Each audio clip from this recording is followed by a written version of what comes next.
Punjabi radio ਜੀ ਵੈਸੇ ਸੁਣ ਰਹੇ ਸਾਰੇ ਸਰੋਤਿਆਂ ਨੂੰ ਬਲਵਿੰਦਰ ਕੌਰ ਵੱਲੋਂ ਪਿਆਰ ਭਰੀ ਸਤਿ ਸ਼੍ਰੀ ਅਕਾਲ। ਤੇ ਜੀ ਸਰੋਤਿਓ, ਪ੍ਰੋਗਰਾਮ ਖਬਰ ਤੇ ਨਜ਼ਰ ਪ੍ਰੋਗਰਾਮ ਦੇ ਵਿੱਚ ਸਾਡੇ ਨਾਲ ਹੋਣਗੇ ਜੀ ਮੈਂਟੂ ਗੁਰਸਰੀਆ ਜੀ, ਤੇ ਕੁਛ ਜੋ ਪੰਜਾਬ ਦੇ ਵਿੱਚ ਘਟਨਾਵਾਂ ਹੋ ਰਹੀਆਂ ਜਾਂ ਭਾਰਤ ਭਰ ਦੇ ਵਿੱਚ ਘਟਨਾਵਾਂ ਹੋ ਰਹੀਆਂ ਉਹਨਾਂ ਤੇ ਕਰਾਂਗੇ ਗੱਲਬਾਤ ਕਰਨ ਤੋਂ ਪਹਿਲਾਂ ਧੰਨਵਾਦ ਕਰਨਾ ਚਾਹੁੰਦੇ ਹਾਂ ਸਾਡੇ ਅੱਜ ਦੇ ਸਪਾਂਸਰ ਖਾਲਸਾ ਇੰਸ਼ੋਰੈਂਸ ਏਜੰਸੀ, ਜਿਨ੍ਹਾਂ ਦਾ ਫੋਨ ਨੰਬਰ 4082722500 ਜੋ ਹਰ ਇੱਕ ਤਰ੍ਹਾਂ ਦੀ ਇੰਸ਼ੋਰੈਂਸ ਕਰਦੇ ਨੇ।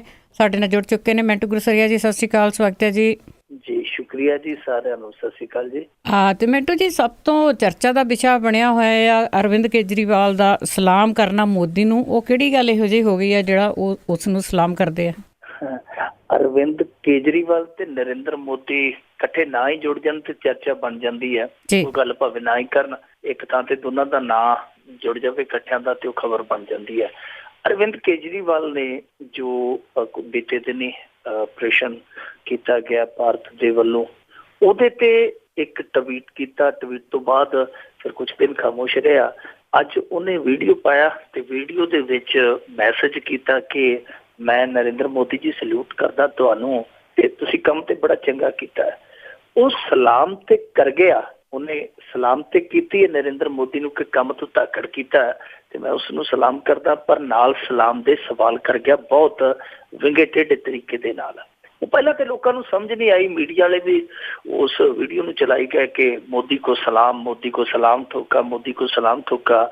ਪਰ ਜਦੋਂ ਅੰਤਲੀਆਂ ਉਹਦੀਆਂ ਲਾਈਨਾਂ 'ਚ ਪਤਾ ਗੂੜਤਾ ਦੇ ਨਾਲ ਦੇਖਿਆ ਗਿਆ, ਉਹਨੂੰ ਗਹੀਨਤਾ ਦੇ ਨਾਲ ਲੋਕਾਂ ਨੇ ਸੁਣਿਆ ਤੇ ਫਿਰ ਪਤਾ ਲੱਗਾ ਕਿ ਅਰਵਿੰਦ ਕੇਜਰੀਵਾਲ ਜਿਸ ਚੀਜ਼ ਲਈ ਮਸ਼ਹੂਰ ਆ ਕਿ ਉਹ ਕਹੀਂ ਪੇ ਨਿਗਾਹੇ ਕਹੀਂ ਪੇ ਨਿਸ਼ਾਨੇ ਲਾ ਗਿਆ, ਅਸਲ ਦੇ ਵਿੱਚ ਉਹਨੇ ਵੀਡੀਓ ਦੇ ਵਿੱਚ ਇਹ ਕਿਹਾ ਕਿ ਮੋਦੀ ਜੀ ਤੁਹਾਡੇ ਤੇ ਸਾਨੂੰ ਮਾਣ ਹੈ, ਤੁਸੀਂ ਬਹੁਤ ਕੁਝ ਕੀਤਾ, ਬਹੁਤ ਵਧੀਆ ਕੰਮ ਕੀਤਾ, ਉਹਦੇ ਲਈ ਮੈਂ ਤੁਹਾਨੂੰ ਸਲੂਟ ਕਰਦਾ। ਪਰ ਹੁਣ ਤੁਸੀਂ ਕਿਰਪਾ ਕਰਕੇ ਇੱਕ ਕੰਮ ਹੋਰ ਕਰੋ ਕਿ ਜੋ ਭਾਰਤੀ ਮੀਡੀਆ ਦਾ ਹਿੱਸਾ ਤੇ ਬਹੁਤਾ ਕੌਮਾਂਤਰੀ ਮੀਡੀਆ ਦਾ ਹਿੱਸਾ ਇਹ ਦਾਅਵਾ ਕਰਦਾ ਪਿਆ ਹੈ ਕਿ ਇਹੋ ਜਿਹਾ ਸਰਜੀਕਲ ਆਪਰੇਸ਼ਨ ਹੋਇਆ ਹੀ ਨਹੀਂ। ਤੁਸੀਂ ਹੁਣ ਕਿਰਪਾ ਕਰਕੇ ਜਿਵੇਂ ਇਸ ਕਾਰਵਾਈ ਦਾ ਪਾਕਿਸਤਾਨ ਦੀ ਇਸ ਕਾਰਵਾਈ ਦਾ ਜਵਾਬ ਦਿੱਤਾ ਸੀ, ਹੁਣ ਤੁਸੀਂ ਕਿਰਪਾ ਕਰਕੇ ਇਹਨਾਂ ਸਵਾਲਾਂ ਦਾ ਵੀ ਜਵਾਬ ਦੇ ਦਿਓ। ਸੋ ਉਹ ਬਹੁਤ ਵੱਡਾ ਸਵਾਲ ਸੀ ਤੇ ਬੜਾ ਇਸ ਸਮੇਂ ਕਹਿ ਲਈਏ ਕਿ ਭਾਰਤ ਸਰਕਾਰ ਲਈ ਇਹ ਬਹੁਤ ਭਾਰਾ ਸਵਾਲ ਵੀ ਹੈ, ਕਿਉਂਕਿ ਅਮਰੀਕਾ ਦੀਆਂ ਜਿਹੜੀਆਂ ਬਹੁਤ ਵੱਡੀਆਂ ਨਿਊਜ਼ ਏਜੰਸੀਆਂ ਨੇ, ਵੱਡੇ ਵੱਡੇ ਪੱਤਰਕਾਰ ਆ, ਉਹ ਇਸ ਸਾਰੇ ਦਾਅਵੇ ਨੂੰ ਸਿਰੇ ਤੋਂ ਖਾਰਜ ਕਰਨ ਡਏ ਆ, ਸਮੇਤ ਪਾਕਿਸਤਾਨ ਨੇ ਤੇ ਬੱਸ ਭਰੀ ਪੱਤਰਕਾਰਾਂ ਦੀ ਤੇ ਉੱਥੇ ਮੌਕੇ ਤੇ ਲੈ ਗਿਆ, ਕਹਿੰਦਾ ਦਿਖਾਓ ਜੀ ਕਿ ਇੱਥੇ ਤੇ ਕੋਈ ਸਟ੍ਰਾਈਕ ਏਦਾਂ ਦੀ ਹੋਈ ਨਹੀਂ ਹੈ। ਬਾਅਦ ਦੇ ਵਿੱਚ ਪੱਤਰਕਾਰਾਂ ਨੇ ਆਪੋ ਆਪਣੇ ਵਿਊਜ਼ ਵੀ ਦਿੱਤੇ। CNN ਵਰਗੇ ਜਿਹੜੇ ਚੈਨਲ ਆ, BBC ਵਰਗੇ ਆ, ਜਿਹੜੀਆਂ ਬਹੁਤ ਕਹਿ ਲਈਏ ਪਾਏਦਾਰ ਜਿਹੜੀਆਂ ਪੱਤਰਕਾਰਤਾ ਦੇ ਖੇਤਰ ਦੇ ਵਿੱਚ ਜਮਾਤਾਂ ਆ, ਉਹਨਾਂ ਸਾਰਿਆਂ ਨੇ ਇਸ ਚੀਜ਼ ਨੂੰ ਸਵਾਲਾਂ ਦੇ ਕਟਹਿਰੇ 'ਚ ਖੜਾ ਕੀਤਾ। ਹੁਣ ਲੋਕ ਭਾਰਤ ਦੇ ਵਿੱਚ ਵੀ ਜਿਹੜੇ ਆ ਉਹ ਵੀ ਇਹ ਹੁਣ ਪੁੱਛਣਾ ਚਾਹੁੰਦੇ ਸਰਕਾਰ ਤੋਂ ਕਿ ਜੇ ਤੁਸੀਂ ਇਹ ਕਹਿੰਦੇ ਸੀ ਕਿ ਭਾਈ ਸਾਡੇ ਕੋਲ ਸਾਰੇ ਸਬੂਤ ਆ, ਸਾਡੇ ਕੋਲ ਤਮਾਮ ਰਿਕਾਰਡ ਆ, ਹੁਣ ਜੇ ਹੈਗੇ ਆ ਤੇ ਉਹ ਰੱਖਣੇ ਕਾਹਦੇ ਲਈ ਆ? ਉਹ ਦਾਜ 'ਚ ਥੋੜ੍ਹੀ ਘੱਲਣੇ ਆ ਕਿਸੇ ਪਾਸੇ। ਜੇ ਹੈਗੇ ਆ ਤੇ ਉਹਨਾਂ ਨੂੰ ਦਿਖਾਓ। ਘੱਟੋ ਘੱਟ ਇੱਕ ਜਿਹੜੀ ਚਰਚਾ ਚੱਲਦੀ ਪਈ ਆ ਉਸ ਚਰਚਾ ਤੇ ਵਿਰਾਮ ਲਾਓ, ਕਿਉਂਕਿ ਜੇਕਰ ਪਾਕਿਸਤਾਨ ਇਸ ਤਰ੍ਹਾਂ ਦਾ ਕੂੜ ਪਸਾਰ ਕਰਦਾ ਰਿਹਾ, ਕਿਉਂਕਿ ਦੇਖੋ ਉਹਨਾਂ ਦਾ ਦਾਅਵਾ ਵੀ ਜਿਹੜਾ ਸ਼ੱਕੀ ਹੈ, ਸ਼ੱਕੀ ਜੇ ਦਾਅਵਾ ਇਹਨਾਂ ਦਾ ਹੈ, ਕਿਉਂਕਿ ਜਿਸ ਦਿਨ ਇਹ ਸਟ੍ਰਾਈਕ ਹੁੰਦੀ ਹੈ, ਆਪਰੇਸ਼ਨ ਇਹ ਜਿਹੜਾ ਸਟ੍ਰਾਈਕ ਹੁੰਦਾ ਹੈ ਸਰਜੀਕਲ ਸਟ੍ਰਾਈਕ, ਤਾਂ ਉਸ ਤੋਂ ਠੀਕ ਕੁਝ ਘੰਟਿਆਂ ਬਾਅਦ ਉਹਨਾਂ ਦਾ ਜਿਹੜਾ ਪ੍ਰਧਾਨ ਮੰਤਰੀ ਹੈ ਉਹ ਇਹ ਕਹਿੰਦਾ ਕਿ ਜੀ ਮੈਂ ਨਿੰਦਿਆ ਕਰਦਾ ਇਸ ਹਮਲੇ ਦੀ। ਹੁਣ ਜੇ ਹਮਲਾ ਹੋਇਆ ਹੀ ਨਹੀਂ ਤਾਂ ਫਿਰ ਨਿੰਦਿਆ ਕਾਹਦੀ ਸੀ? ਫਿਰ ਉਸ ਤੋਂ ਬਾਅਦ ਉਹਨਾਂ ਦਾ ਹਾਫਿਜ਼ ਸਈਦ ਹੈ ਜਿਹੜਾ, ਜਿਹਨੂੰ ਆਪਾਂ ਕਹਿ ਸਕਦੇ ਹੈ ਤੇ ਉਹ ਅੱਤਵਾਦੀ ਹੈ ਕਹਿਣ ਨੂੰ ਤੇ, ਪਰ ਉਹ ਇੱਕ ਤਰ੍ਹਾਂ ਨਾਲ ਉੱਥੋਂ ਦੀ ਫੌਜ ਦਾ ਤਰਜਮਾਨ ਹੀ ਹੈ। ਜਿਹੜੀ ਫੌਜ ਨੇ ਗੱਲ ਨਹੀਂ ਕਹਿਣੀ ਹੁੰਦੀ ਅਧਿਕਾਰਤ ਤੌਰ ਤੇ, ਉਹ ਹਾਫਿਜ਼ ਸਈਦ ਕਹਿ ਜਾਂਦਾ। ਉਹ ਕਹਿੰਦਾ ਸੀ ਕਿ ਤੁਹਾਨੂੰ ਅਸੀਂ ਦੱਸਾਂਗੇ ਸਰਜੀਕਲ ਆਪਰੇਸ਼ਨ ਕੀ ਹੁੰਦਾ, ਹੁਣ ਤੁਹਾਡਾ ਕਰਕੇ ਦਿਖਾਵਾਂਗੇ। ਸੋ ਸਰਜੀਕਲ ਆਪਰੇਸ਼ਨ ਜੇ ਹੋਇਆ ਹੀ ਨਹੀਂ ਸੀ ਤੇ ਫਿਰ ਹਾਫਿਜ਼ ਸਈਦ ਨੂੰ ਇਹ ਕਹਿਣ ਦੀ ਕੀ ਲੋੜ ਕਿ ਅਸੀਂ ਤੁਹਾਡੇ ਤੇ ਕਰਾਂਗੇ। ਉਸ ਤੋਂ ਬਾਅਦ ਅੱਜ ਹੋਰ ਵੀ ਹਮਲੇ ਹੋਏ, ਅੱਜ ਗੋਲੀਬਾਰੀ ਦੀਆਂ ਵੀ ਖਬਰਾਂ ਨੇ, ਬਹੁਤ ਸਾਰੀਆਂ ਇਹੋ ਜਿਹੀਆਂ ਖਬਰਾਂ ਨੇ ਜਿਹੜੇ ਰਹਿ ਕੇ ਝੜਪਾਂ ਹੋਣ ਗਈਆਂ ਨੇ, ਕਿਤੇ ਬਾਰਡਰ ਤੇ, ਕਦੇ ਕਿਸੇ ਬਾਰਡਰ ਤੇ, ਕਦੇ ਕਿਸੇ ਬਾਰਡਰ ਤੇ। ਸੋ ਇਹ ਰਿਐਕਸ਼ਨ ਹੈ ਜਿਹੜਾ ਉਹ ਵੀ ਸਮਝੋ ਬਾਹਰ ਆ, ਪਰ ਦਾਅਵਾ ਭਾਰਤ ਦਾ ਇਸ ਕਰਕੇ ਸ਼ੱਕੀ ਹੈ ਕਿਉਂਕਿ ਇਹਨਾਂ ਦਾ ਵੀ ਪ੍ਰਧਾਨ ਮੰਤਰੀ, ਸਾਡਾ ਵੀ ਪ੍ਰਧਾਨ ਮੰਤਰੀ ਸੀ ਜਿਹੜਾ ਉਹ ਕਹਿੰਦਾ ਸੀਗਾ ਕਿ ਸਾਡੇ ਕੋਲ ਸਾਰੇ ਰਿਕਾਰਡ ਹੈ, ਸਾਡੇ ਕੋਲ ਸਾਰੇ ਤੱਥ ਆ ਤੇ ਅਸੀਂ ਜਲਦੀ ਨਸ਼ਰ ਕਰਾਂਗੇ। ਹੁਣ ਉਹ ਜਲਦੀ ਆ ਨਹੀਂ ਰਹੀ। ਹੁਣ ਤੇ ਗੱਲਾਂ ਇੱਥੋਂ ਤੱਕ ਚੱਲਣ ਲੱਗ ਪਈਆਂ, ਕਹਿੰਦੇ ਕਿ ਜਿਹੜੇ ਡਾਕਟਰ ਦੀ ਡਿਗਰੀ ਵੀ ਸਵਾਲਾਂ ਦੇ ਘੇਰੇ 'ਚ ਹੋਵੇ ਤੇ ਉਹਦਾ ਆਪਰੇਸ਼ਨ ਵੀ ਫਿਰ ਉਹੋ ਜਿਹਾ ਹੀ ਹੋਏਗਾ। ਸੋ ਡਾਕਟਰ ਦੇ ਨਾਲ ਨਾਲ ਹੁਣ ਉਹਦੀ ਡਿਗਰੀ ਤੇ ਉਹਦਾ ਆਪਰੇਸ਼ਨ ਹੈ ਜਿਹੜਾ ਦੋਵੇਂ ਸਵਾਲਾਂ 'ਚ ਘਿਰ ਕੇ। ਇਸ ਕਰਕੇ ਅਰਵਿੰਦ ਕੇਜਰੀਵਾਲ ਦੇ ਇਸ ਬਿਆਨ ਤੇ ਬੜੀ ਚਰਚਾ ਹੋਣ ਰਹੀ ਹੈ। ਇਸ ਚਰਚਾ ਨੇ ਉਸ ਚਰਚਾ ਨੂੰ ਸਗੋਂ ਜ਼ਿਆਦਾ ਭਖਾ ਦਿੱਤਾ ਹੈ, ਜਿਹੜੀ ਅੱਗੇ ਥੋੜੀ ਜਿਹੀ ਰਹਿ ਕੇ ਹੁੰਦੀ ਸੀ, ਥੋੜੀ ਕਹਿ ਲਈਏ ਕਿ ਪਰਦੇ ਦੇ ਪਿੱਛੇ ਸੀ। ਪਰ ਹੁਣ ਸਾਰੇ ਜ਼ਿਆਦਾ ਤੌਰ ਤੇ ਕਹਿਣ ਲੱਗ ਪਏ ਆ ਕਿ ਇਹ ਚੀਜ਼ ਜਿਹੜੀ ਸਾਫ਼ ਹੋਣੀ ਚਾਹੀਦੀ ਹੈ ਤੇ ਕਰਨੀ ਵੀ ਚਾਹੀਦੀ ਹੈ, ਕਿਉਂਕਿ ਹਾਸ਼ੀਆਗ੍ਰਸਤ ਹੋਇਆ ਪਾਕਿਸਤਾਨ, ਜਿਹੜਾ ਕੂਟਨੀਤਿਕ ਧਰਾਤਲ ਤੇ ਹਾਸ਼ੀਆਗ੍ਰਸਤ ਹੋਇਆ। ਜੇ ਭਾਰਤ ਉਹਦੇ ਦਾਅਵੇ ਨੂੰ ਜਿਹੜਾ ਉਹ ਕਰਦਾ ਕਿ ਸਾਡੇ ਇੱਥੇ ਕੋਈ ਇਸ ਤਰ੍ਹਾਂ ਦੀ ਕਾਰਵਾਈ ਨਹੀਂ ਹੋਈ, ਜੇ ਭਾਰਤ ਉਹਨੂੰ ਰੱਦਦਾ ਨਹੀਂ, ਉਹਨੂੰ ਝੂਠਾ ਸਾਬਤ ਨਹੀਂ ਕਰਦਾ, ਤੇ ਫਿਰ ਬਹੁਤ ਹੱਦ ਤੱਕ ਪਾਕਿਸਤਾਨ ਆਪਣਾ ਉਹ ਵੀ ਦਾਅਵਾ ਸੱਚਾ ਸਾਬਤ ਕਰਨ 'ਚ ਲੱਗ ਜਾਏਗਾ, ਜਿਹਦੇ 'ਚ ਉਹ ਕਹਿੰਦਾ ਹੈ ਕਿ ਭਾਰਤ ਸਾਡੇ ਹੱਥੋਂ ਤਪਿਆ ਨਹੀਂ, ਅਸੀਂ ਭਾਰਤ ਹੱਥੋਂ ਤਪੇ ਹੋਏ ਹਾਂ। ਜੀ ਜੀ ਜੀ ਜੀ ਤੇ ਜਿਸ ਤਰ੍ਹਾਂ ਤੁਸੀਂ ਹੋਰ ਗੱਲ ਕੀਤੀ ਆ ਕਿ ਹੋਰ ਵੀ ਗੋਲਾਬਾਰੀ ਹੋਈ ਆ, ਇਸੇ ਤਰ੍ਹਾਂ ਕਸ਼ਮੀਰ ਦੇ ਵਿੱਚ ਫੌਜੀ ਕੈਂਪ ਤੇ ਹਮਲਾ ਦੁਬਾਰਾ ਕੀਤਾ ਗਿਆ ਪਰ ਬਚਾਅ ਹੋ ਗਿਆ। ਇਸ ਹਮਲੇ ਦੀ ਜਿਹੜੀ ਆਪਾਂ ਕਹਾਣੀ ਕਹਿ ਸਕਦੇ ਹਾਂ ਕਿ ਉਹ ਜਿਹੜਾ ਸਾਡੇ ਤੇ ਪੰਜਾਬੀ 'ਚ ਇੱਕ ਮੁਹਾਵਰਾ ਕਿ ਜਾਗਦਿਆਂ ਦੀਆਂ ਕੱਟੀਆਂ ਤੇ ਸੁੱਤਿਆਂ ਦੇ ਕੱਟੇ, ਕਿ ਜੇ ਸੁੱਤੇ ਹੁੰਦੇ ਤੇ ਫੇਰ ਕੱਟੇ ਹੋ ਜਾਣੇ ਸੀ। ਕੱਟੀਆਂ ਵਾਲਾ ਜਿਹੜਾ ਮੁਹਾਵਰਾ ਬਣਿਆ ਇਸ ਕਰਕੇ ਸੀ ਕਿਉਂਕਿ ਦੋ ਸੱਜਣ ਕਿਤੇ ਆਪਣੇ ਉਦੋਂ ਤੋੜ ਕੇ ਲਿਜਾਂਦੇ ਹੁੰਦੇ ਸੀ ਮੱਝਾਂ ਨੂੰ ਤੇ ਲਈ ਜਾਂਦੇ ਸੀ। ਰਾਤ ਪੈ ਗਈ, ਦੋਵੇਂ ਸੌਂ ਗਏ ਤੇ ਦੋਵੇਂ ਮੱਝਾਂ ਸੂਣ ਵਾਲੀਆਂ ਸਨ, ਰਾਤ ਨੂੰ ਸੂ ਪਈਆਂ। ਉਹ ਇੱਕ ਜਾਗਦਾ ਸੀ, ਇੱਕ ਸੁੱਤਾ ਸੀ। ਉਹਨੇ ਉਹ ਜਿਹੜਾ ਫਲ ਉਹਦੀ ਮੱਝ ਨੂੰ ਹੋਇਆ ਸੀ ਉਹ ਕੱਟਾ ਸੀ, ਦੂਜਾ ਜਿਹੜਾ ਸੁੱਤਾ ਪਿਆ ਸੀ ਉਹਦੀ ਜਿਹੜੀ ਮੱਝ ਨੂੰ ਫਲ ਹੋਇਆ ਸੀ ਉਹ ਕੱਟੀ ਸੀ, ਉਹਨੇ ਬਦਲ ਦਿੱਤਾ ਤੇ ਉੱਥੋਂ ਜਿਹੜਾ ਜਾਗਦਾ ਸੀ ਉਹਦੀਆਂ ਕੱਟੀਆਂ ਬਣ ਗਈਆਂ, ਜਿਹੜਾ ਸੁੱਤਾ ਸੀ ਉਹ ਕੱਟੇ ਵਾਲਾ ਹੋ ਗਿਆ। ਸੋ ਇਹੀ ਗੱਲ ਸੀ ਕਿ ਇਹ ਜਿਹੜਾ ਆਪਰੇਸ਼ਨ ਹੋਇਆ ਬਿਲਕੁਲ ਉੜੀ ਦੇ ਹਮਲੇ ਦੀ ਤਰਜ਼ ਤੇ ਹੀ ਹੋਇਆ।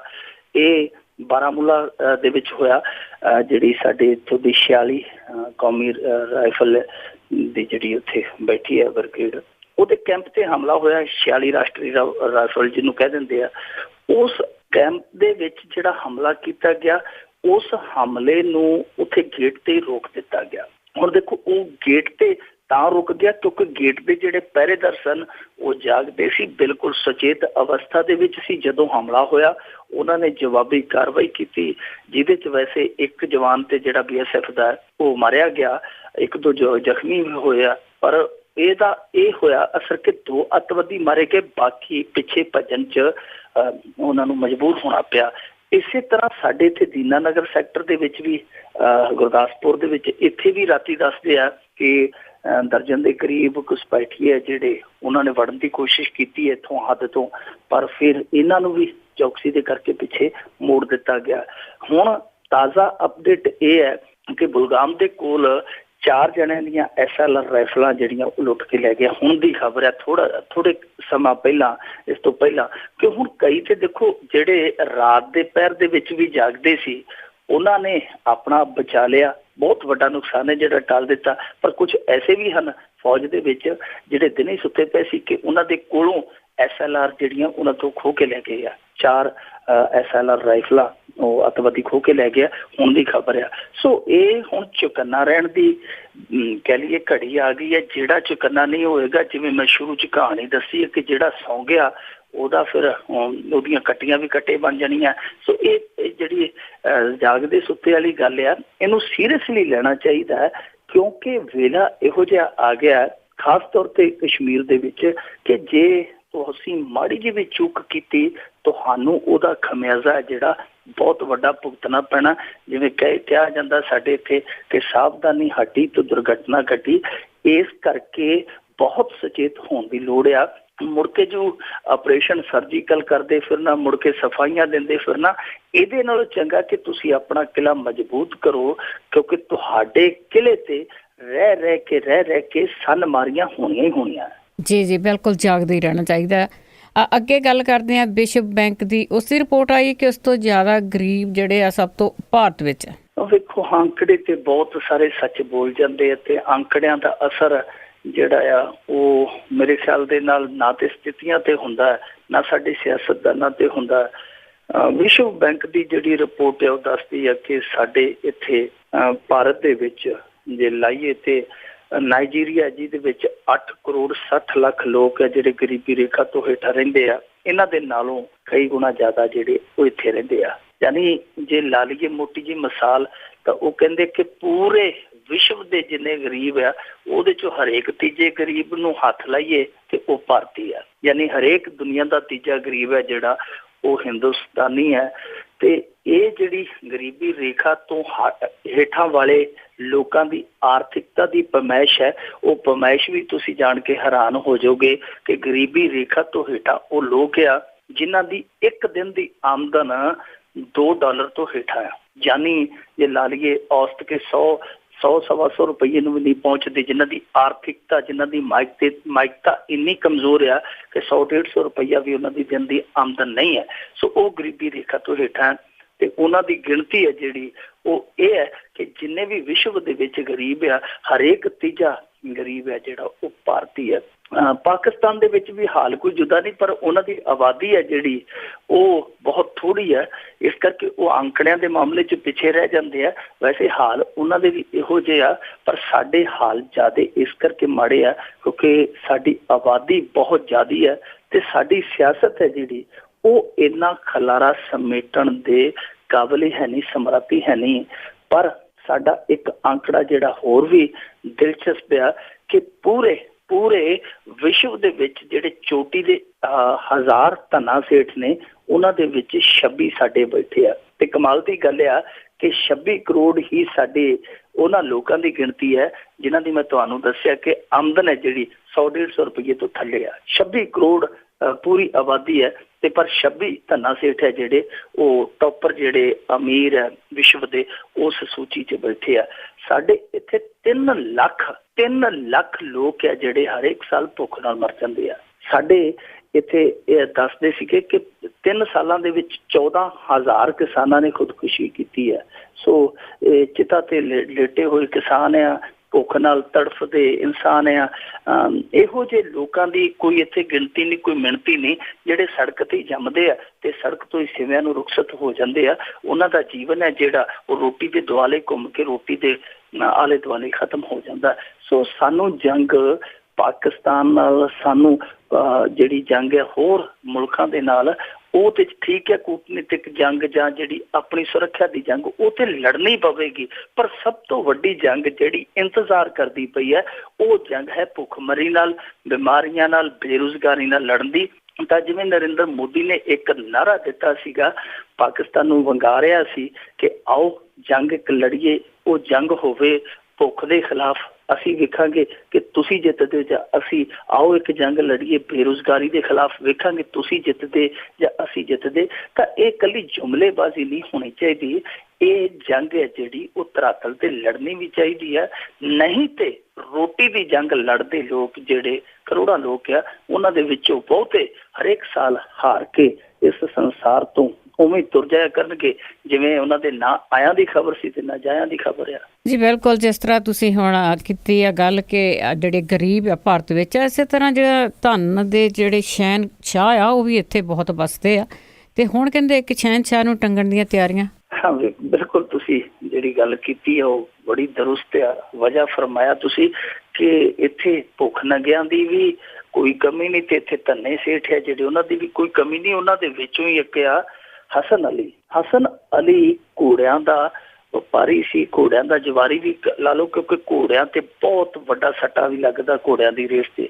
ਸੋ ਉਹ ਜਵਾਰੀ ਵੀ ਸੀ, ਵਪਾਰੀ ਵੀ ਸੀ ਤੇ ਦੱਸਦੇ ਆ ਕਿ ਇਸ ਬੰਦੇ ਦੇ ਕੋਲ ਅਥਾਹ ਧਨ ਸੀ ਤੇ ਅਥਾਹ ਹੀ ਕਾਲਾ ਧਨ ਸੀ। ਪਰ ਇਸ ਬੰਦੇ ਨੂੰ 2007 ਦੇ ਵਿੱਚ ਜਦੋਂ ਸਿਕੰਜੇ 'ਚ ਲਿਆ ਗਿਆ, ਹੁਣ ਇਹ ਗੱਲਾਂ ਸਾਹਮਣੇ ਆਉਂਦੀਆਂ ਕਿ ਉਦੋਂ ਇਹਦੀ ਰੱਜ ਕੇ ਮਦਦ ਕੀਤੀ ਗਈ। ਇੱਕ ਵੇਲੇ ਇਹ ਆਇਆ ਸੀ ਕਿ ਹਸਨ ਅਲੀ ਨੂੰ ਗ੍ਰਿਫਤਾਰ ਵੀ ਕਰ ਲਿਆ ਗਿਆ ਸੀ ਤੇ ਗ੍ਰਿਫਤਾਰ ਕਰਕੇ ਫਿਰ ਨਾਟਕੀ ਢੰਗ ਦੇ ਨਾਲ ਛੱਡ ਵੀ ਦਿੱਤਾ ਗਿਆ ਸੀ। ਉਹ ਛੱਡਣ ਛੱਡਈਆ ਤੇ ਬਾਅਦ ਦੀ ਗੱਲ ਆ।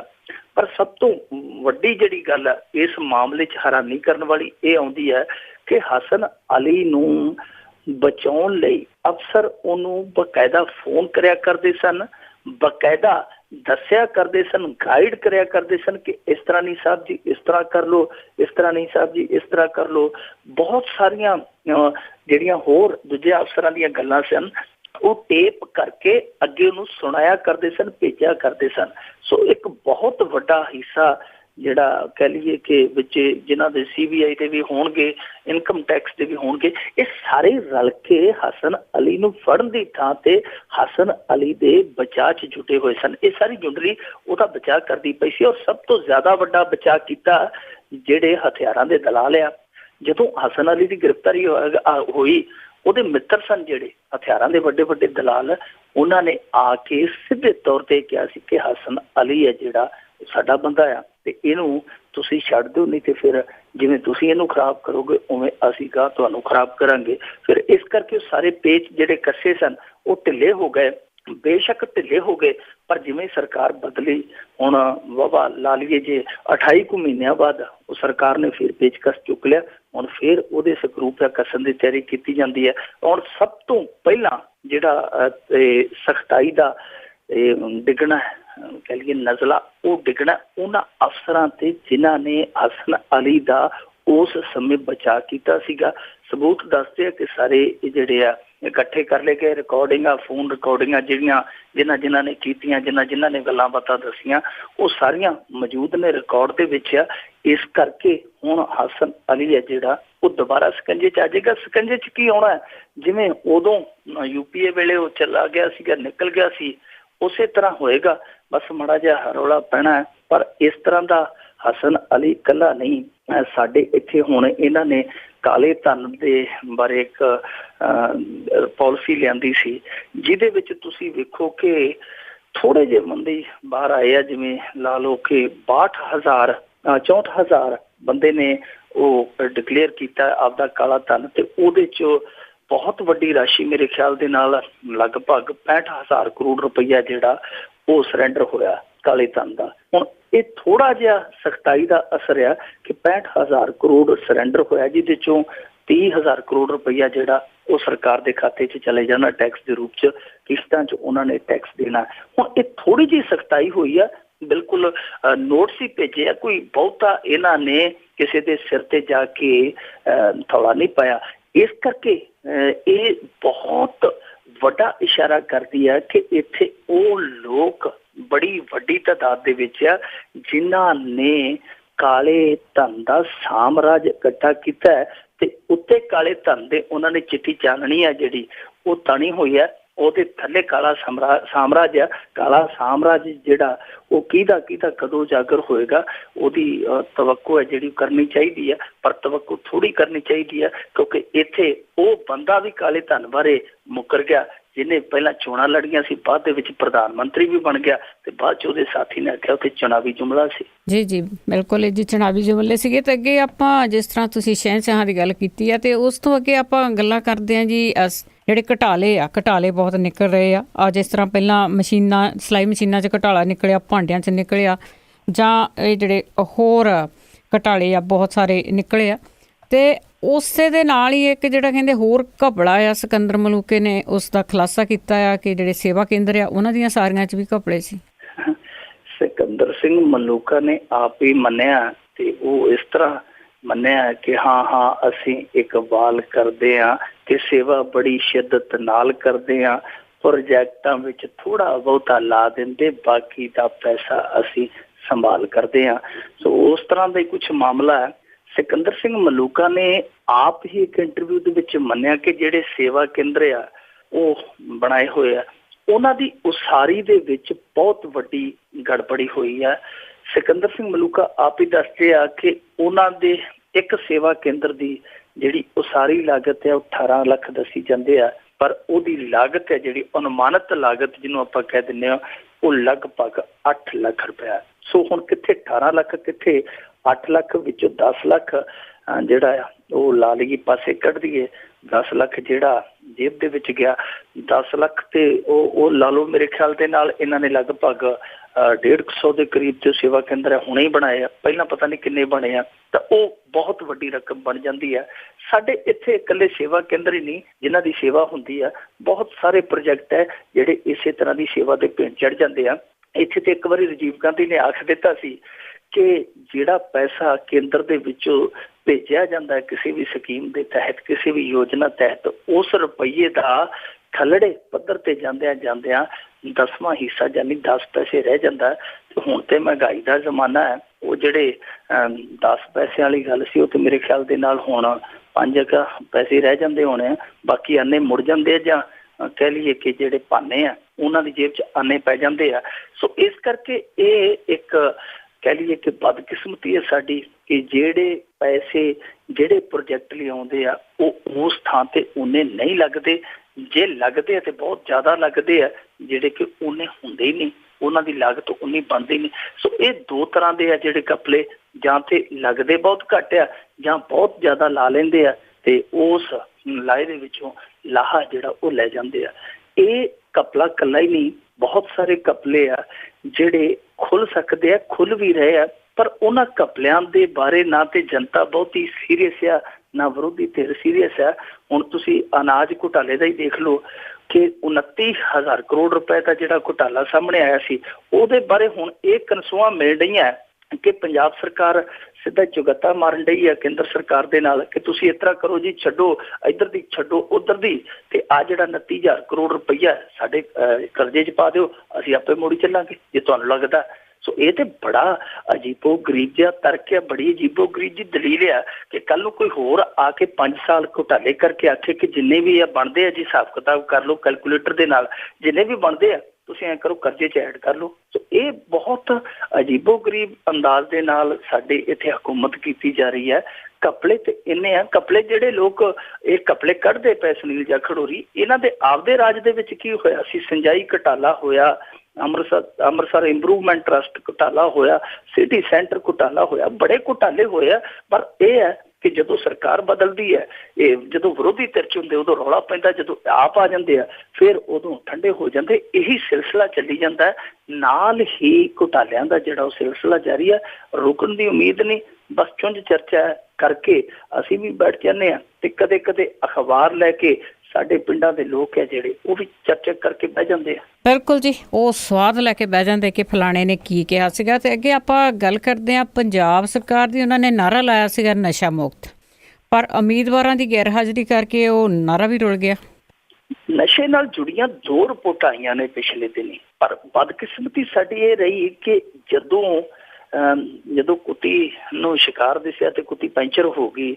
ਰੌਲਾ ਇਹੀ ਹੈ ਕਿ ਜਦੋਂ ਬਹਿਸ ਦਾ ਸਮਾਂ ਆਇਆ, ਸਾਰਥਕ ਬਹਿਸ ਹੋਣੀ ਚਾਹੀਦੀ ਸੀ, ਇਹਦੇ ਤੇ ਨਿਸਤਾਰਾ ਹੋਣਾ ਚਾਹੀਦਾ ਸੀ, ਉਸ ਸਮੇਂ ਪਹਿਲਾਂ ਸਾਡੇ ਇੱਥੇ ਧਾਰਮਿਕ ਮਸਲੇ ਜਿਹੜੇ ਉਹ ਉਲਝਦੇ ਰਹੇ, ਕਦੇ ਸਿਆਸੀ ਚਲਾਕ ਲੋਕ ਹੈ ਜਿਹੜੇ ਲੂੰਬੜ ਬਿਰਤੀ ਦੇ ਲੋਕ ਆ ਉਹ ਉਲਝਾਉਂਦੇ ਰਹੇ ਲੋਕਾਂ ਨੂੰ। ਹੁਣ ਜਦੋਂ ਵੇਲਾ ਸੀਗਾ ਕਿ ਇਸ ਵਿਸ਼ੇ ਤੇ ਇੱਕ ਵੱਡੀ ਬਹਿਸ, ਵਿਆਪਕ ਬਹਿਸ ਜਿਹੜੀ ਸੀ ਕਿ ਛਿੜ ਸਕਦੀ ਸੀ, ਕਰੀ ਜਾ ਸਕਦੀ ਸੀ, ਉਸ ਸਮੇਂ ਬਦਕਿਸਮਤੀ ਇਹ ਰਹੀ ਕਿ ਇੱਥੇ ਜੰਗਲ ਦੇ ਜਿਹੜੇ ਜੰਗਦੇ ਆ ਉਹ ਪਰਛਾਵੇਂ ਸਾਡੇ ਤੇ ਆ ਪਏ। ਇਸ ਕਰਕੇ ਰੌਲ ਘਚੋਲੇ ਦੀ ਗਰਦ ਦੇ ਵਿੱਚ ਜਿਹੜੇ ਮੁੱਦੇ ਆ ਉਹਨਾਂ ਦੇ ਵਜੂਦ, ਉਹਨਾਂ ਦੀ ਹਸਤੀ ਆ ਜਿਹੜੀ ਉਹ ਦਿਖੀ ਨਹੀਂ।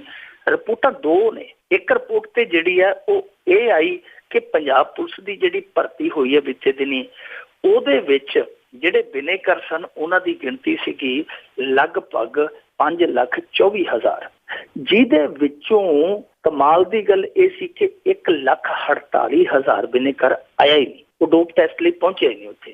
ਹੁਣ ਇਹ ਜਿਹੜੇ ਆંકੜੇ ਕਹੀ ਜਾਂਦੇ ਜੀ ਨਹੀਂ ਇਹ ਤਾਂ ਐ ਆ ਜੀ, ਸਾਡੇ ਤੇ ਇੱਥੇ ਕੋਈ ਹੈ ਨਹੀਂ ਆ, ਤੁਸੀਂ ਆંકੜੇ ਦੇਖ ਲਓ ਕੀ ਕਹਿੰਦੇ ਆ, ਉਹ ਆ ਸਾਡੇ ਆંકੜੇ ਆ, ਫੌਜ ਦੇ ਆંકੜੇ, ਸਾਡੀ ਪੁਲਿਸ ਦੇ ਆંકੜੇ ਆ, ਤੇ ਇਹ ਆંકੜੇ ਆਪਦੇ ਵਿਖਾਈ ਜਾਂਦੇ। ਪਰ ਆ ਜਿਹੜੇ ਆંકੜੇ ਮੈਂ ਤੁਹਾਨੂੰ ਸੁਣਾ ਰਿਹਾ, ਇਹ ਆંકੜੇ ਆਪਣੇ ਆਪ ਦੇ ਵਿੱਚ ਆਪਣੀ ਕਹਾਣੀ ਸੁਣਾਈ ਜਾਂਦੇ ਆ।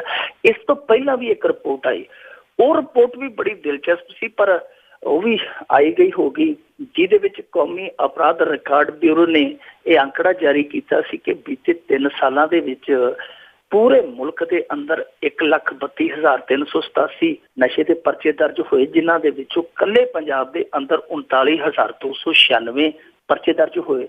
ਹੁਣ ਤੁਸੀਂ ਆਪ ਹੀ ਹਿਸਾਬ ਲਾ ਲਓ ਕਿ ਇੱਕ ਰਾਜ ਜਿਹਦੀ ਆਬਾਦੀ ਮੁਲਕ ਦੇ ਵਸੋਂ ਦੇ ਅਨੁਪਾਤ 2-2.5% ਹੈ, ਉਸ ਸੂਬੇ ਦੇ ਵਿੱਚ ਇੰਨੇ ਵੱਡੇ ਪੱਧਰ ਤੇ ਲਗਭਗ ਜਿੰਨੇ ਸਾਡੇ ਪੂਰੇ ਮੁਲਕ ਦੇ ਵਿੱਚ ਕੇਸ ਦਰਜ ਹੁੰਦੇ ਉਹਦੇ 30% ਨਸ਼ੇ ਦੇ ਕੇਸ ਦਰਜ ਹੋਣੇ, ਇਹ ਆਪਣੇ ਆਪ ਦੇ ਵਿੱਚ ਬਹੁਤ ਵੱਡਾ ਸਵਾਲ ਹੈ। ਸਵਾਲ ਇਸ ਕਰਕੇ ਹੈ ਕਿ ਜਾਂ ਤੇ ਪੰਜਾਬ ਨਸ਼ੇ ਦੀ ਬਹੁਤ ਵੱਡੀ ਮੰਡੀ ਹੈ, ਖਪਤਕਾਰਾਂ ਦੀ ਗਿਣਤੀ ਇੱਥੇ ਬਹੁਤ ਜ਼ਿਆਦਾ ਹੈ, ਤੇ ਜਾਂ ਜੇ ਅਸੀਂ ਹਾਕਮਾਂ ਦੀ ਮੰਨ ਲਈਏ, ਸਰਦਾਰ ਸੁਖਬੀਰ ਸਿੰਘ ਬਾਦਲ ਦੀ ਮੰਨ ਲਈਏ ਕਿ ਇੱਥੇ ਕੋਈ ਹੈ ਹੀ ਨਹੀਂ, ਤੇ ਫਿਰ ਸਾਨੂੰ ਕਹਿਣਾ ਪਏਗਾ ਨਸ਼ਾ ਤੇ ਕੋਈ ਨਹੀਂ ਕਰਦਾ, ਪਰ ਇਤਨਾ ਜਾਪਦਾ ਜਿਸ ਤਰ੍ਹਾਂ ਸਾਰਾ ਪੰਜਾਬ ਵੇਚਣ ਤੇ ਹੋ ਗਿਆ ਹੋਵੇ। ਦੋਵਾਂ ਚੋਂ ਇੱਕ ਚੀਜ਼ ਤੇ ਸਾਨੂੰ ਮੰਨਣੀ ਪਵੇਗੀ।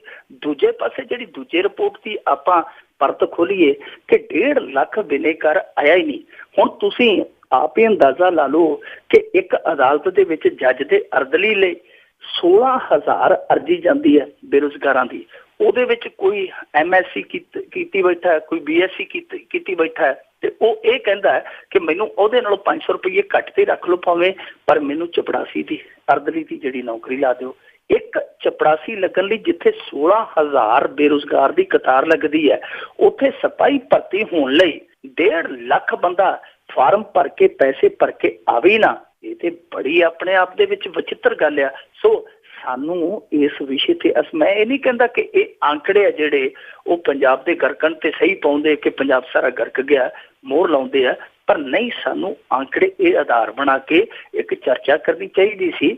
ਅਸੀਂ ਪਤਾ ਕਰਦੇ ਕਿ ਕੀ ਗੱਲ ਆ ਕਿ ਸਾਡੇ ਇਹ ਆંકੜੇ ਆ ਜਿਹੜੇ ਜੋ ਵਿਖਾਏ ਕੁਝ ਹੋਰ ਜਾਂਦੇ ਆ, ਪਰ ਹਕੀਕਤ ਕੁਝ ਹੋਰ ਬਿਆਨ ਕਰਦੇ ਆ। ਹਕੀਕਤ ਵਾਸਤਵਿਕਤਾ ਦੇ ਵਿੱਚ ਹੈ ਕੀ ਆ, ਉਹ ਸਾਨੂੰ ਨਿਸਤਾਰਾ ਕਰਨਾ ਚਾਹੀਦਾ ਸੀ। ਪਰ ਅਫਸੋਸ ਦੀ ਗੱਲ ਆ ਕਿ ਹਾਲੇ ਬਾਦਲ ਸਾਹਿਬ ਵੀ ਆ ਜਿਹੜੇ ਉਹ ਵੀ ਬਾਰਡਰ ਤੇ ਫਿਰਦੇ ਆ, ਬਾਰਡਰ ਵਾਲੇ ਜਿਹੜੇ ਵਿਚਾਰੇ ਉਹ ਰਿਸ਼ਤੇਦਾਰਾਂ ਕੋਲ ਫਿਰਦੇ ਆ, ਤੇ ਜਿਹੜੇ ਇਹਨਾਂ ਦੇ ਸਿਆਸੀ ਵਿਰੋਧੀ ਆ ਉਹ ਇਸ ਤਾਕਤ ਦੇ ਵਿੱਚ ਫਿਰਦੇ ਆ ਕਿ ਬਾਦਲ ਵਾਲੀ ਜਿਹੜੀ ਪੋਜੀਸ਼ਨ ਹੈ, ਜਿੱਥੇ ਬਾਦਲ ਸਾਹਿਬ ਜਿਹੜੀ ਹੈਸੀਅਤ ਦੇ ਨਾਲ ਫਿਰਦੇ ਆ, ਅਸੀਂ ਕਿਸੇ ਦਿਨ ਇਸ ਹੈਸੀਅਤ ਲਈ ਫਿਰੀਏ। ਸੋ ਸਾਰੇ ਆਪੋ ਆਪ ਦੀ ਜਗ੍ਹਾ ਤੇ ਫਿਰਦੇ ਆ, ਇੱਕ ਸਿਰਫ ਤੇ ਸਿਰਫ ਇਹਨਾਂ ਦੇ ਵਿੱਚ ਮੁੱਦੇ ਨਹੀਂ ਫਿਰਦੇ ਜੀ। ਤੇ ਅਗਲੀ ਗੱਲ ਆਪਾਂ ਕਰਦੇ ਆ ਕਿ ਸੂਟ ਵੰਡੇ ਗਏ, ਸਾੜੀਆਂ ਵੰਡੇ ਗਏ, ਮਸ਼ੀਨਾਂ, ਸਾਈਕਲ, ਬੜਾ ਕੁਛ ਜੀ ਵੰਡਿਆ ਗਿਆ, ਤੇ ਉਸ ਤੋਂ ਬਾਅਦ ਸਿਆਸਤਦਾਨ ਹੁਣ ਪੇਟੀਕੋਟ ਵੀ ਵੰਡਣ ਲੱਗ ਗਏ ਜੀ। ਇਹ ਯੂਪੀ ਦੀ ਘਟਨਾ ਜੀ, ਤੇ ਯੂਪੀ ਦੇ ਵਿੱਚ ਬੜੀ ਦਿਲਚਸਪ ਹੋਈ ਪਈ ਹੈ ਸਿਆਸਤ। ਉੱਥੇ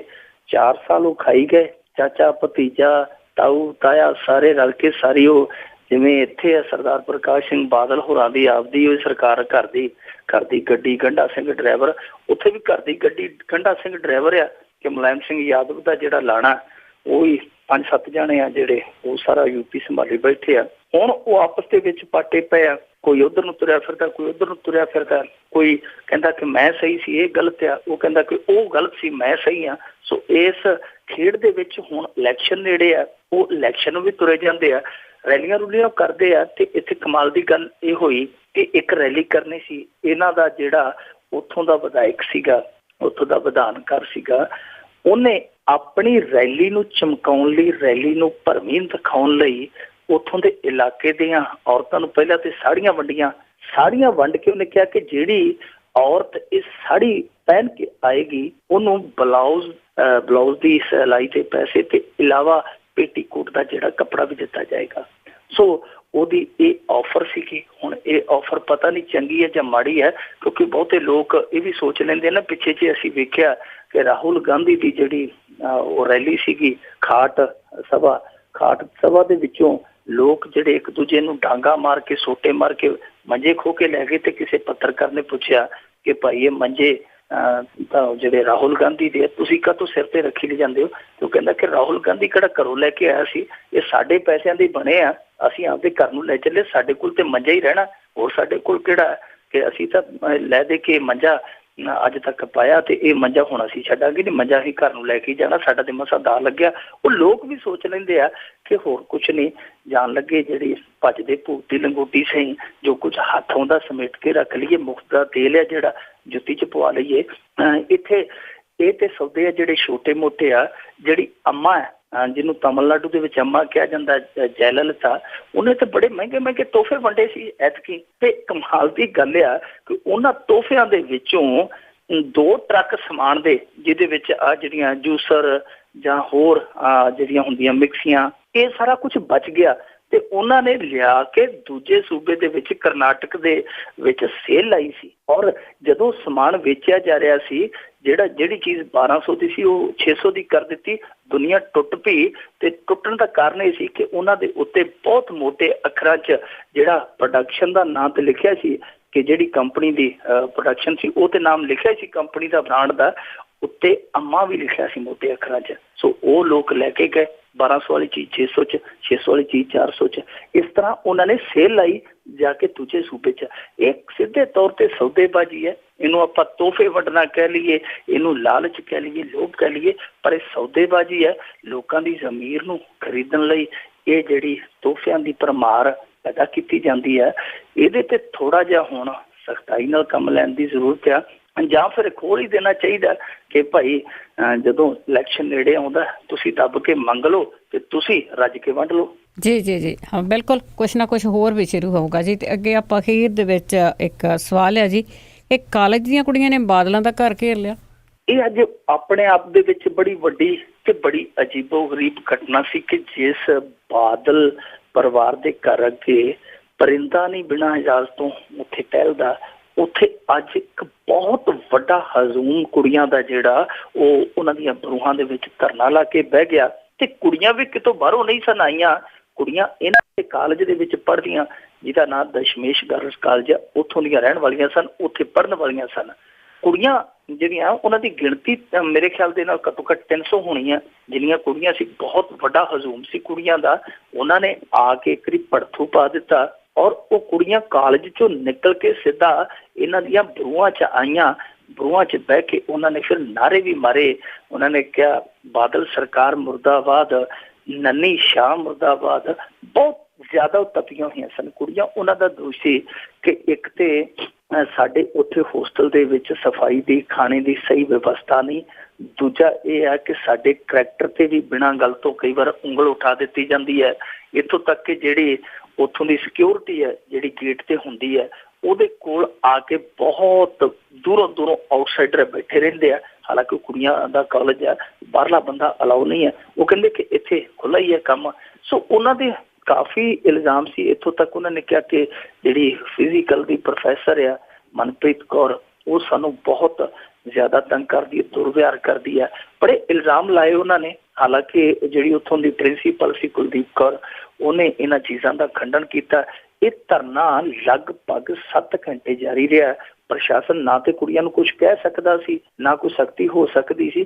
ਧੁੱਪ ਦੇ ਵਿੱਚ ਉਹ ਕੁੜੀਆਂ ਬੈਠੀਆਂ ਰਹੀਆਂ ਤੇ ਨਾਲ ਹੀ ਪ੍ਰਸ਼ਾਸਨ ਹੈ ਜਿਹੜਾ ਫਾਇ ਚੜੇ ਰਿਹਾ। ਪਰ ਇੱਥੋਂ ਇੱਕ ਚੀਜ਼ ਸਾਬਤ ਹੋ ਗਈ ਕਿ ਬਾਦਲ ਪਿੰਡ ਦੇ ਵਿੱਚ ਸਿੱਖਿਆ ਦੇ ਪ੍ਰਬੰਧ ਕਿਹੋ ਜਿਹੇ ਆ, ਉਹ ਸਾਰਿਆਂ ਦੇ ਸਾਹਮਣੇ ਆ ਗਿਆ। ਸਿੱਖਿਆ ਦੇ ਪ੍ਰਬੰਧ ਹੀ ਛੱਡੋ, ਸੁਰੱਖਿਆ ਦੇ ਪ੍ਰਬੰਧ ਵੀ ਲੋਕਾਂ ਨੇ ਵੇਖ ਲਏ ਕਿ ਉਹ ਬਾਦਲਾਂ ਦਾ ਜਿਹੜਾ ਘਰ ਸੀ ਉਹਨਾਂ ਨੇ ਆ ਕੇ ਘੇਰ ਲਿਆ। ਕਿਸੇ ਨੂੰ ਕੰਨੋ ਕੰਨ ਤੱਕ ਖਬਰ ਨਹੀਂ ਹੋਈ। ਪਰ ਸਭ ਤੋਂ ਜ਼ਿਆਦਾ ਜਿਹੜੀ ਅੱਤ ਦਰਜੇ ਦੀ ਘਟੀਆ ਗੱਲ ਕਹਿ ਸਕਦੇ ਜਾਂ ਗੈਰ ਮਨੁੱਖੀ, ਗੈਰ ਸੰਵੇਦਨਸ਼ੀਲ ਗੱਲ ਕਹਿ ਸਕਦੇ, ਉਹ ਇਹ ਹੋਈ ਕਿ ਕੁੜੀਆਂ ਜਿਨ੍ਹਾਂ ਦੇ ਵਿੱਚੋਂ ਬਹੁਤ ਸਾਰੀਆਂ ਨੇ ਅੱਜ ਵਰਤ ਵੀ ਰੱਖੇ ਹੋਏ ਸਨ, ਤੜਕ ਦੀ ਧੁੱਪ 'ਚ ਬੈਠੀਆਂ ਸੀ, ਘੰਟਿਆਂ ਬੱਧੀ ਉਹ ਬੈਠੀਆਂ ਰਹੀਆਂ। ਉਹਨਾਂ ਦਾ ਸਹਾਰਾ ਸੀ ਕਿ ਬਾਦਲ ਜਿਹੜੇ ਪਰਿਵਾਰ ਦੀ ਰਿਹਾਇਸ਼ ਹੈ ਉਹਨਾਂ ਦੇ ਅੰਦਰ ਇੱਕ ਟੂਟੀ ਲੱਗੀ ਹੈ, ਵਾਟਰ ਕੂਲਰ ਲੱਗਾ, ਫਿਲਟਰ ਲੱਗਾ, ਬੜਾ ਸ਼ੁੱਧ ਤੇ ਠੰਡਾ ਪਾਣੀ ਹੈ। ਉਹਨਾਂ ਦਾ ਉਸ ਟੂਟੀ ਨੇ ਬਹੁਤ ਟਾਈਮ ਸਾਰਿਆ। ਜਦੋਂ ਪ੍ਰਸ਼ਾਸਨ ਨੂੰ ਲੱਗਿਆ ਕਿ ਇਹਨਾਂ ਦੀ ਐਨਰਜੀ ਹੈ ਜਿਹੜੀ ਉਹ ਟੂਟੀ 'ਚੋਂ ਆ ਰਹੀ ਹੈ, ਤੇ ਹਾਰ ਕੇ ਉਸ ਘਰ ਨੇ ਉਸ ਟੂਟੀ ਦਾ ਕਨੈਕਸ਼ਨ ਕੱਟ ਦਿੱਤਾ ਜਿਸ ਘਰ ਦੇ ਵਿੱਚੋਂ ਕਦੇ ਨਾਰਾ ਨਿਕਲਿਆ ਸੀ ਨੰਨੀ ਸ਼ਾਹ। ਜੀ ਬਿਲਕੁਲ ਜੀ, ਉੱਥੋਂ ਤਾਂ ਬਹੁਤ ਕੁਛ ਉਸ ਘਰ ਦੇ ਵਿੱਚ ਲੁੱਟ ਸੁੱਟ ਤੇ ਬਹੁਤ ਕੁਛ ਬੰਦ ਹੋਇਆ। ਬਹੁਤ ਬਹੁਤ ਧੰਨਵਾਦ ਕਰਦੇ ਆ ਮਿੰਟੂ ਗੁਰਸਰੀਆ ਜੀ। ਜੀ ਸ਼ੁਕਰੀਆ। ਤਾਂ ਇਹ ਸਾਂਝੀ ਮਿੰਟੂ ਗੁਰਸਰੀਆ ਜੀ ਸੋ ਸਾਡੇ ਨਾਲ ਹੁੰਦੇ ਨੇ ਸਵੇਰ ਨੂੰ। ਹੁਣ ਅਗਲੇ ਬੁਲਟਨ ਤੱਕ ਬਲਵਿੰਦਰ ਕੌਰ ਵੱਲੋਂ ਆਪ ਸਭ ਨੂੰ ਹੀ ਪਿਆਰ ਭਰੀ ਸਤਿ ਸ੍ਰੀ ਅਕਾਲ।